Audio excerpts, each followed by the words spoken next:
Bonsoir à toutes et à tous. Quelle joie d'être avec vous ce soir pour cette deuxième cérémonie des Fondations Raja Women's Award.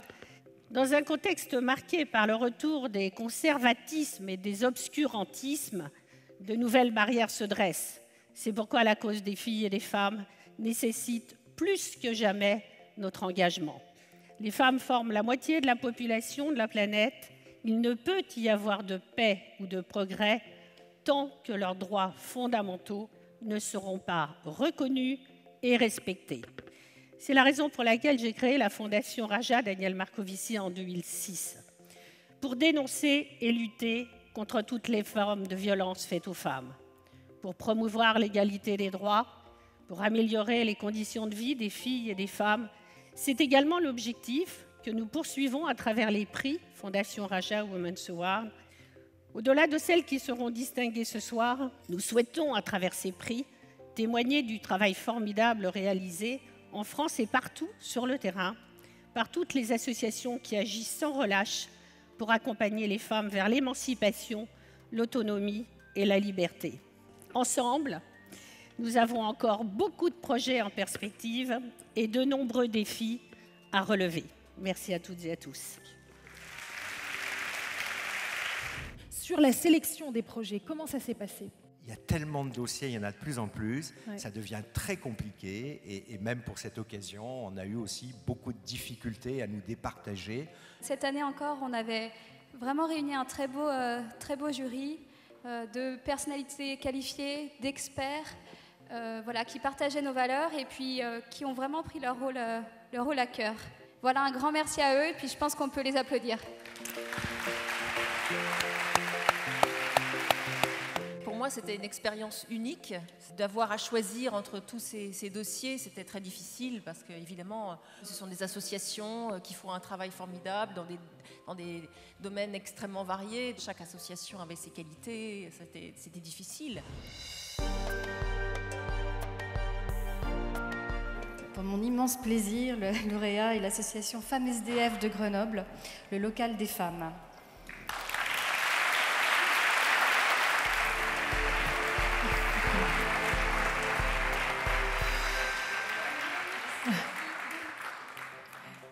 Nous avons choisi d'honorer particulièrement cette association pour donner davantage de visibilité à la cause des femmes SDF qui est encore trop peu connue en France. Et l'accueil qui fait à ces femmes est tout à fait extraordinaire. Je suis surprise et en même temps je suis super heureuse pour l'association et pour les femmes qu'on accompagne. Des prix comme ça, c'est des bouffées d'air pur et des marques de reconnaissance aussi qui font chaud au cœur.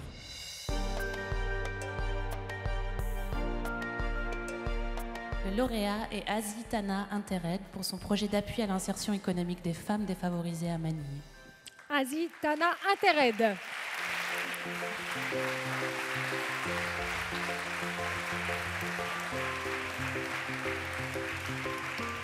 Ce qui nous a frappé, c'est quand vous nous avez indiqué que 3/4 des femmes, un an après avoir rejoint le projet, ont atteint l'objectif qu'elles s'étaient fixé à elles-mêmes, alors que souvent, lors des premiers rendez-vous, quand vous leur demandiez ce qu'elles souhaitaient, on vous répondait, vous savez, je suis pauvre, j'ai pas de rêve. Et voilà, vous les aidez économiquement à se réinsérer, à avoir confiance en elles et vous avez une démarche qui nous a beaucoup épatés. C'est une énorme reconnaissance pour toute l'équipe. Donc, moi, je viens en représentation de l'association, mais bien sûr, les auteurs de ce travail sont sur le terrain avant tout.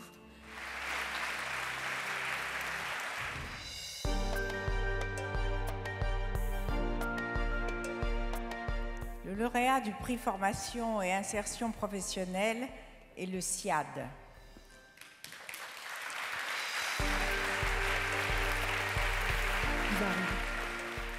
Perla, un petit mot sur cette association. Ah, ça, j'avoue que je suis vraiment très émue de remettre en tout cas ce prix ce soir. Pas autant que moi, je pense. Je trouve que aider des femmes dans un des pays assez déshérité, le Burkina Faso, dans une des régions les plus pauvres et où la terre est tellement pauvre qu'on ne peut cultiver que des oignons. Je suis très ému et heureux d'avoir gagné ce prix pour mon association, bien sûr les partenaires locaux avec qui on travaille en Afrique, et puis toutes ces femmes maraîchères qui se battent au quotidien pour assurer la sécurité alimentaire et économique de leur famille.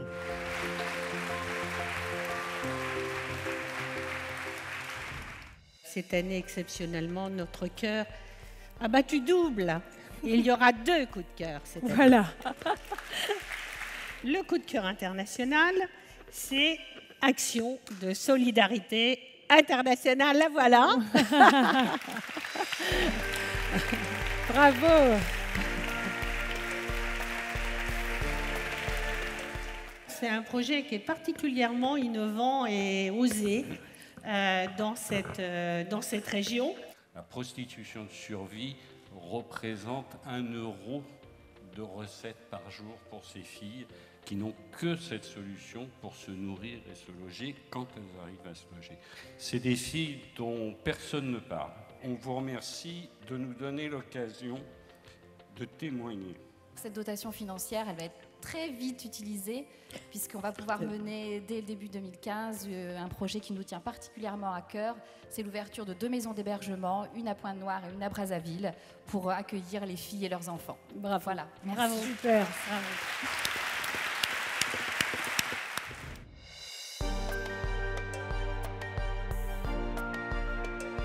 C'est vraiment un plaisir de remettre ce prix et de dévoiler le nom du gagnant, qui sont les établissements Bolek.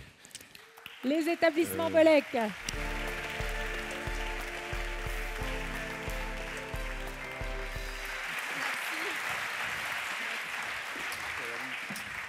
On a considéré que c'était un projet très original, un projet de réinsertion, mais original et concret à la fois.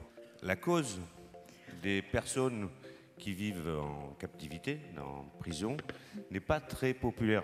Oui, on est très touchés. Titouan a très bien résumé l'esprit justement de ce magazine, qui est donné à la fois la parole par l'écrit, et puis aussi de redonner confiance justement par l'écrit, par le dessin, à des femmes qu'on oublie un peu et qui n'ont pas souvent la parole. Aujourd'hui, je voudrais dire tout mon soutien, mon admiration pour les militantes et les militants associatifs que vous venez de primer. Dans chacun de ces projets, je voudrais souligner le professionnalisme de votre action, l'ambition intellectuelle, sociale que vous mettez dans chacune de ces entreprises. Bravo donc aux lauréats 2014 de la Fondation Raja. Bonne route à ces 5 projets dont j'espère connaître les réalisations futures. Et bravo encore aux équipes de la Fondation qui permettent tout au long de l'année d'aider les femmes du monde entier. Imaginez un monde dans lequel l'égalité, le respect et l'équité ne sont pas de simples idéaux, mais sont une réalité pour toutes et tous. Chacune et chacun d'entre nous a un rôle à jouer pour y parvenir, les hommes comme les femmes. Je voudrais terminer en citant les paroles d'une jeune fille courageuse. Dans son journal, Anne Frank écrit « Il est merveilleux que nous n'ayons plus à attendre 1 minute de plus pour commencer à améliorer le monde. Je vous invite toutes et tous à commencer tout de suite. »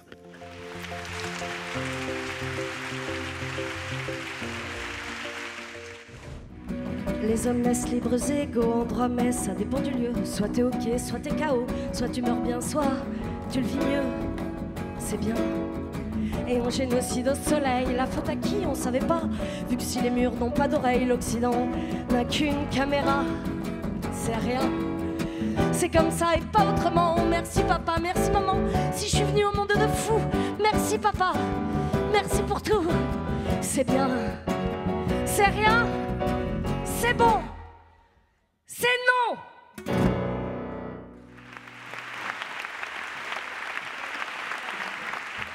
Merci à toute la Fondation Raja d'exister, tout simplement, et d'être aussi présente dans la lutte, également dans l'humanité et la gentillesse.